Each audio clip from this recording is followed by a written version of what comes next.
Hey y'all, I am coming to you from the RV again. And right now I am working on my seeds. Okay, I'm working on documenting what I'm going to be planting this fall. Okay, I live in zone 8B and I'm so excited about that. This is the farthest south that I've ever lived.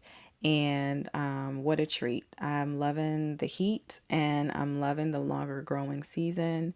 I don't have to put garlic in the ground until November 23rd through December 7th, y'all. So I got time. But anyway, yeah, so this season, this in the next few weeks, we are going to be putting quite a few things into the ground. We're going to be growing some beets, broccoli, green beans, collard greens, cucumbers, and yes, cucumbers, carrots, kale, spearmint, and spinach and cabbage and lettuce. And I'm loving that variety. I think it's going to be great. And you might think, oh, do you really want to do all of that? It's just, yes, I do want to do all of this. This is not my first rodeo. I have experience growing. And so I'm just really excited to have such a large garden and a lot of helping hands. And so that's really important. The only thing that I'm not going to direct sow is going to be spearmint. Okay, you don't want to put mints, any kind of mint into the ground because it will spread and take over. So you want to put those in pots and have a root barrier if you want to sit it on the ground. So yeah, so we're growing a lot of stuff and our goal is to get some things in the ground this week.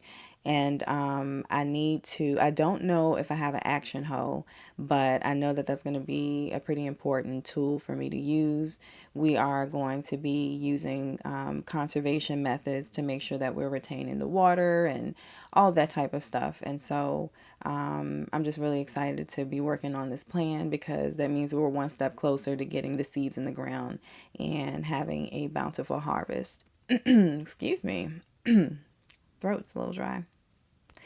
So, right now our garden has some grass on it, but we are going to use the no-till method because that is another conservation method that we are planning to use. We want to try to keep the soil and all its microorganisms in its place and not disturb it too much. So we are going to use that method. I'm gonna have to look at a couple of videos of my husband. He's just like, oh, I don't know about that. I think he just wants to use a machine. Okay. He knows it's the right thing to do, but he just wants to use the tiller. He wants to use some machinery. So we're going to look at it together and just see which method, the no-till method, which just how we want to set things up. And so I had my book, my original sketch that I made in July. I'm not going to do that at all because I've decided to grow completely different things. And the sketch that I originally had, the rows are going in the opposite direction that I really need them to be in order to manage that water retention. So, yeah, that's going to be a large part of my day tomorrow is just managing the garden plan and presenting that final draft to my husband so we can get started because I can't wait to put some food in the ground, y'all. Okay, it's going to be great. I like to eat, and God blessed me with a garden big enough to feed me. Okay, all the carrots I want, all the kale I want, everything that I want. No pesticides. Mm-mm. So anyway, I would just encourage you that if there's something that you would like to specialize in, go ahead and start growing it and just tell people that you have that. They will call you when it's harvest time. They'll say, hey, I want, and they'll buy it from you. We have our clients in Virginia. We grew onions and beets and all that kind of stuff. And after we sow the seeds,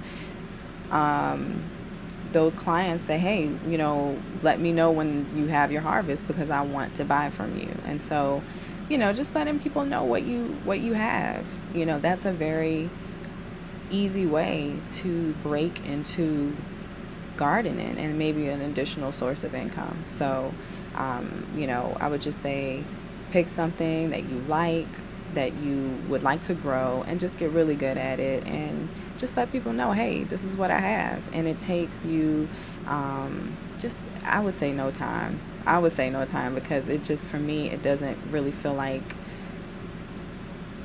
it takes time. I feel like it gives so much to me to be able to work in the garden. I don't feel like it takes anything away. It feeds my soul. So I'll just speak for myself. But anyway, um, go ahead and get something in the ground.